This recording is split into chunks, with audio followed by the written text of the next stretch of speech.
I'm Catherine Dow. It's Tuesday, June 30th. Today, all eyes on the sky.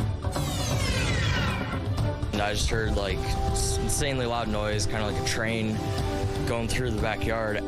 How the city of Winnipeg is faring following a destructive storm. Also today, why the downtown skywalk could soon be getting an extension. Plus, a second life. It's night and day. First, we could never afford to acquire and buy these things. How a local organization is redistributing the Fairmont Hotel's furniture.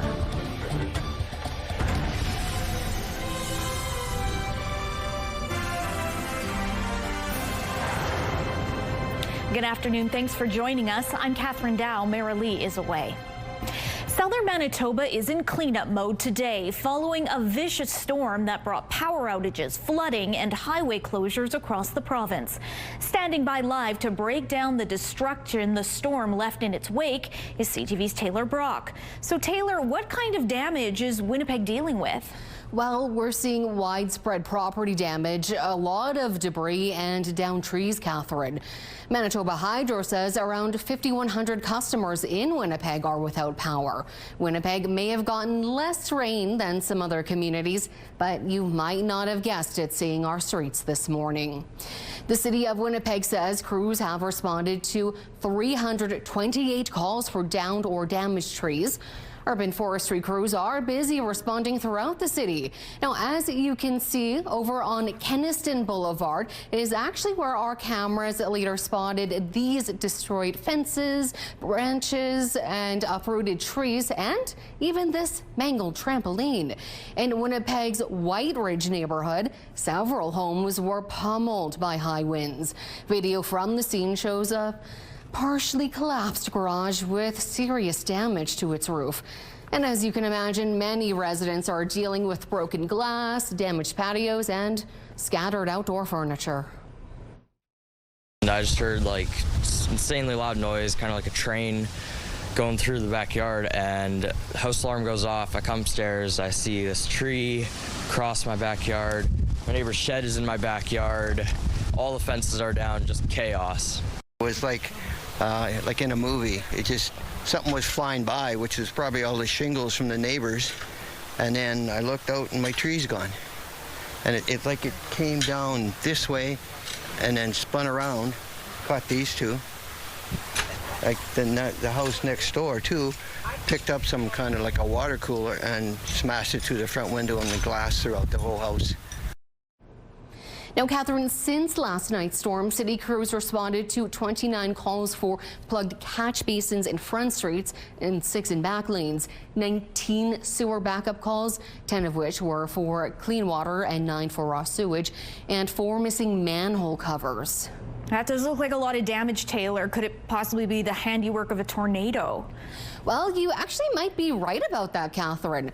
The Northern Tornadoes Project, which is based out of Western University, is actually trying to find that out. It's assessing the damage, although nothing's been confirmed yet.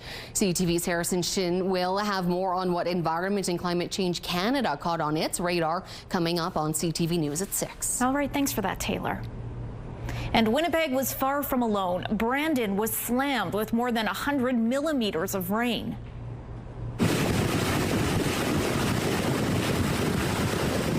These videos of a Brandon excavator attempting to mitigate last night's flooding were sent to us by Quail Ridge resident Serafina Gilbert, who confirmed she is safe. The city's mayor, Jeff Fawcett, says they've received 30 calls and counting about overland flooding.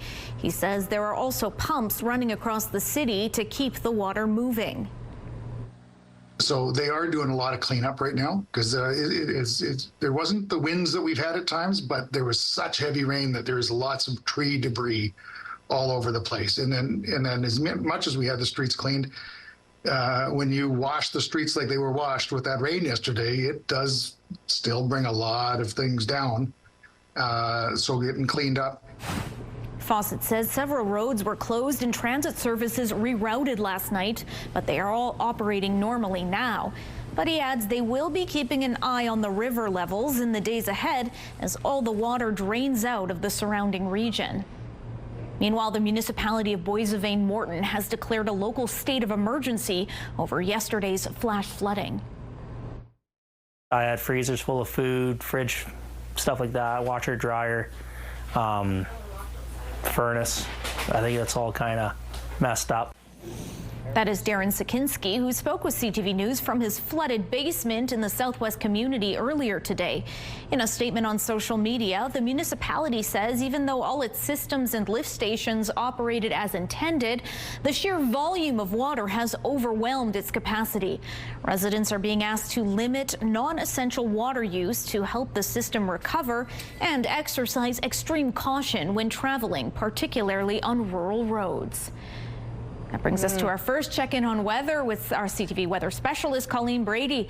A lot of damage, Colleen. I'm sure you feel the same. I could use a breather from that extreme weather. June has not been a kind month to Manitoba weather-wise, that's for sure. Boissevain, one of the hardest hit areas with those storms that hit last night. Let's take a look at just some of the rainfall amounts, and this is by no means an exhaustive list. These are some of the amounts recorded by Environment and Climate Change Canada. Boissevain, they're topping the list at 152 millimeters. Nearby Deloraine and Minto not too far behind, but you can see it wasn't just restricted to the southwest corner. All across southern Manitoba, we saw some pretty significant rainfall amounts. Those are just some. I believe we have some more to show you. There we go. See, it just goes on, and this is just a snapshot. These are just a few of the communities. Now, I had to cap it really at anyone that saw in excess of 50 millimeters. I did include Winnipeg at the top. Now, no, we didn't get as much as other communities, to be sure, but this was hardly just a light sprinkle over the city either, Catherine. 27 millimeters. Now, you saw just above Winnipeg there on the board. Dauphin, 50 millimeters of rain. Dauphin does not need any more rain, but guess what? More is headed toward that community as it remains under a rainfall warning tonight. This whole parkland area in orange, and also you see here another alert in gray. This is a special weather statement issued for parts of central and northern Manitoba for the potential for funnel clouds that could develop. I'll have more on that coming up, but let's take a look right now through the CTV Live Eye. It's brought to you by Bath Fitter, your bath and shower experts for more than 40 years.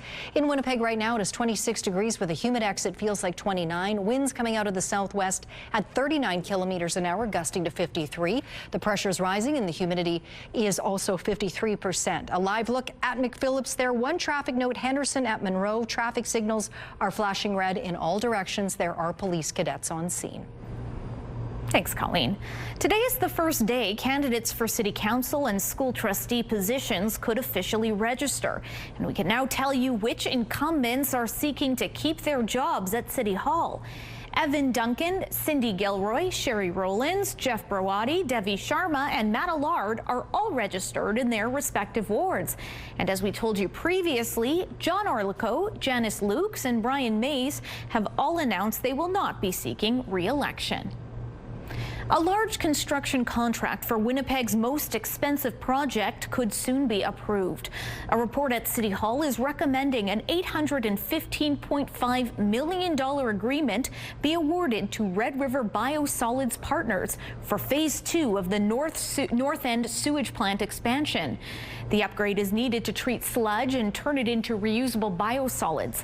The report says the new facilities are expected to begin treating biosolids in October 2030 and will be substantially completed by the following March. Previous reports had said the city could run out of sewage capacity by or before the end of the decade because of a growing population. The sewage plant project is being done in 3 phases and is estimated to cost more than $3 billion. People living in transitional housing will benefit from a downtown hotel remodel. The Fairmont Winnipeg is making some upgrades to its rooms and other facilities. Along with stripping the hotel down to its studs, it'll also be bringing in new furnishings.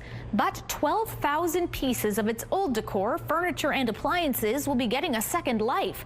Beds, tables, chairs, curtains, and a plethora of other items will be diverted from landfills. They'll be donated to the charity Linking Hope and its 120 community partners, which will distribute the goods to families fleeing violence, newcomers, those in northern communities, and more. Together, and their excitement is what this is about. The excitement of being able to give some furniture to folks that might not otherwise have it. We just heard from the Selkirk Transitional Group and Equal Housing that the McLaren, many of the folks that live there don't have sinks. So we're going to be working on getting those out of here in the next couple of weeks so that folks in those spaces can have sinks. Yeah. Linking Hope says they're aiming to clear out all the goods and distribute them wherever there is need across the province. This isn't your typical police cruiser. Still to come, we'll show you why officers are rolling out this colorful car.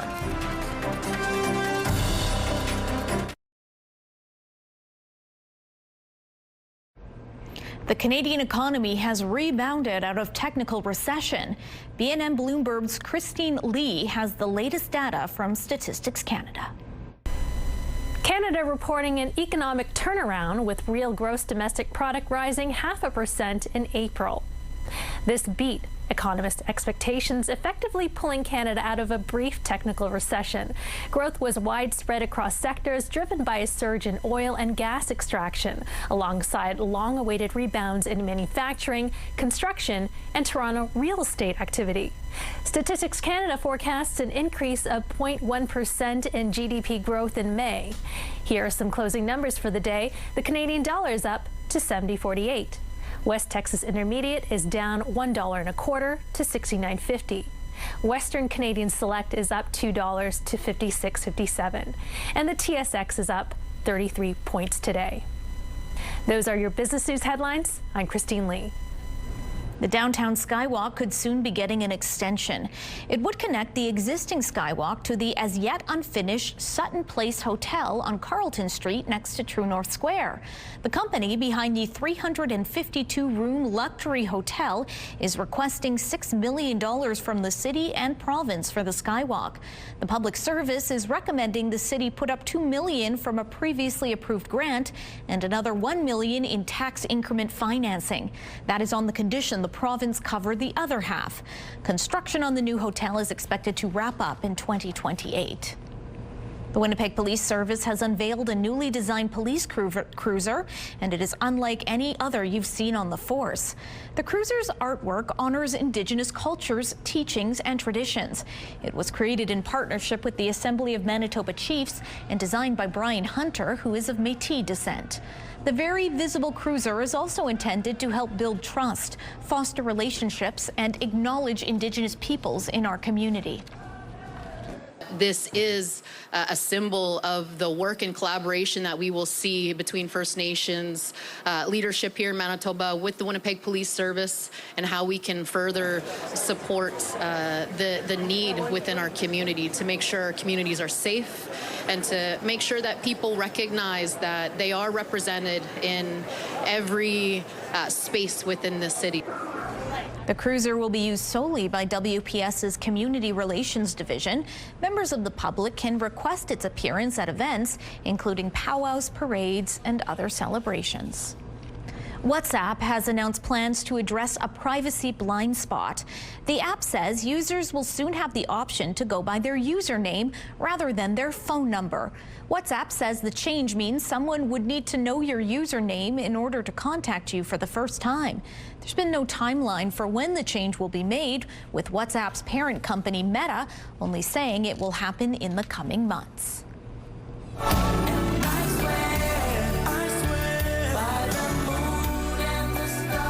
Get ready to hang new memories on the walls. The 90s icon coming to Winnipeg. That's next in Spotlight.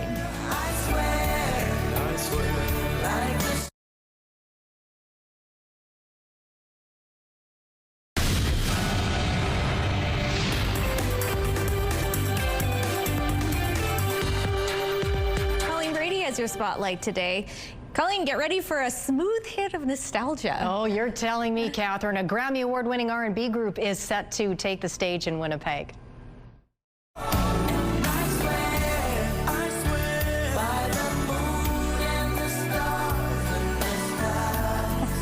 All for One is scheduled to take over the Centennial Concert Hall stage November 13th. The group is best known for intimate chart-topping hits such as I Swear, I Can Love You Like That, and So Much in Love. They'll be joined by Filipino vocalist Jinky Vidal and Filipino rapper Conflict. Ticklets. How about tickets, Catherine? They're on sale now. Just head on over to centennialconcerthall.com. And of course, Canada Day is coming up tomorrow. Yeah. Here's a look at just some of the local activities planned to help you celebrate. Over at the Forks, there will be a citizenship ceremony at CN Stage tomorrow morning. Throughout the day, you'll find a market and food vendors, live music, dancing, drumming, and kids games. The Plaza Skate Park is also marking its 20th anniversary with 3 skateboard lessons and spray painting. The day wraps up with a concert at CN Stage, headlined by the Irvin Miller Band. And there's plenty of other excitement going on over at Assiniboine Park as well. You'll find live entertainment by the likes of Begonia and the Winnipeg Symphony Orchestra and a wacky doodle dance party for the kids. There will also be food trucks, a citizenship ceremony, as well as many salsa and bachata dancers there. The zoo, the Leaf, the art galleries, and all the other facilities are also open during the day. You can find more details on the Assiniboine Park's website. Citizenship ceremonies are always so moving. I love every time I get to see them. Alrighty, meanwhile, some big names in Hollywood attended the funeral of music legend Clive Davis. That's right. Stevie Wonder and Bruce Springsteen are just a few of the stars who were there.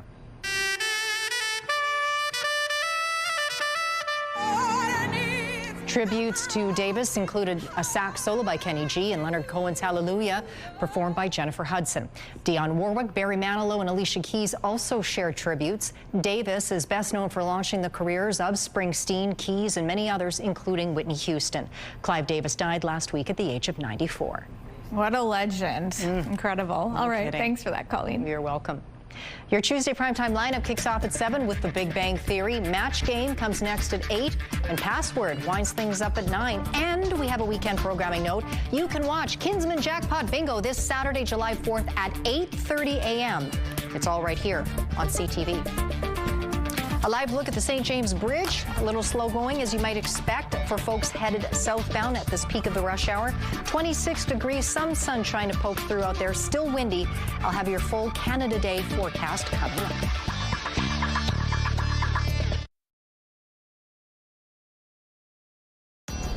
Women's clothing provided by RW & Company. Salon services provided by S&T Spa Salon.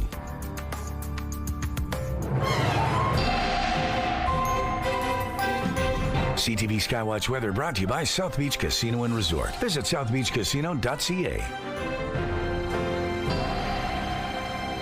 Well, basically what's been happening is a low-pressure system has been slowly moving along. It dumped all that rain on us in southern Manitoba last night, but the Parkland area really bearing the brunt of it.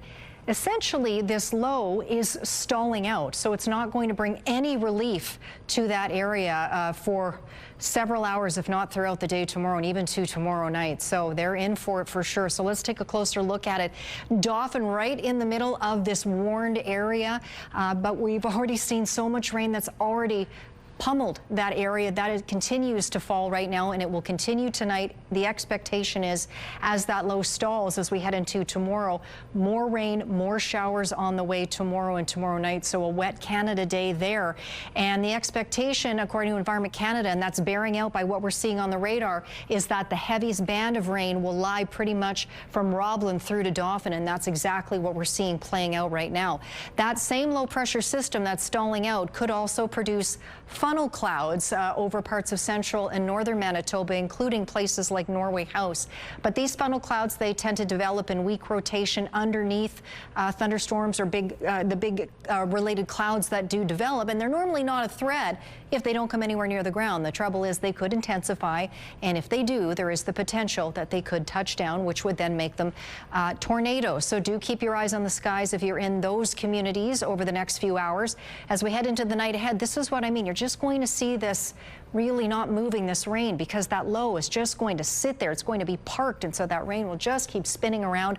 As we get into the overnight hours, we may get clipped by it here as far south as Winnipeg. We get into Canada Day, well, we may get a little bit of rain in the afternoon, so do be prepared for it. It's not a certainty. It just depends how far south that most southern band of rain is going to travel. Will it make its way into Winnipeg? Just be prepared for it. And again, of course, it does come with the risk of thunderstorms. As we get into Thursday, you'll see see a sunny start to the day across northern Manitoba. Well, a little bit of some remnants from that slow-moving system still look like they're hanging on a bit in the south. So for tonight, there's the chance, anyway, it's not a certainty, but a chance of showers this evening with the risk of thunderstorms. Winds very strong still out of the southwest, 30, gusting to 50. Tomorrow, of course, is Canada Day, up to 24 degrees, a mix of sun and cloud, with that chance we could get clipped on the southern flank of that system by more showers and a thunderstorm in the afternoon. Still some strong gusty winds out of the southwest. Then we get to the long-range forecast. By this point, we'll be into July. Well, tomorrow is July 1st. Thursday, July 2nd, mix of sun and cloud, up to 23 degrees. 25 on Friday. A chance of showers, although the models are starting to get a little conflicted on this. Same thing for Saturday, up to 26 degrees with a higher possibility at this point of showers. 29 on Sunday, 29 again on Monday. Both days sunshine or a mix of sun and cloud. Our first weather photo is a beauty. It shows a double rainbow. If you look closely, that photo was taken by Richard out in East Selkirk. And this next one, drum roll please, takes a look out at Grant's Old Mill, and you can see the water there quite high and fast moving. That photo is from Neil. Send us your weather photos to Winnipeg Weather at ctv.ca. Skywatch Weather Pick of the Day brought to you by Provivo, Winnipeg's first and only longevity medicine clinic. Redefining health, performance, and aesthetics. Provivo.com. Thanks, Colleen. Pets run away from time to time, but not usually ones that are 10 feet tall. We have located her. She's fat and happy and safe. She just decided to go on a little fling and had a bit of a catch me if you can attitude there for a minute. Oh. Fat, happy, and safe. That is aspirational. Gracie the giraffe was missing for 2 weeks after wandering away from her remote ranch in Texas. Her owner thinks the 3-year-old strayed from her usual ground to feed on trees up a hill behind the ranch, but accidentally came down the wrong side of the hill. She was spotted by an aerial search days later, 6 kilometers from home. Local vets helped to bring her home safely. I didn't know you could just own a giraffe. I think there privately? Yeah, I think it's a whole... Things are different in Texas. Well, it is, yeah. Everything's bigger in Texas, including Indeed, the pets. including Gracie. Yeah. No kidding. Well, I'm glad she got home safely. Meanwhile, CTV National with Sandy Ronaldo starts now. I need to obviously deal with this voice, but we'll see you back here for CTV News at 6.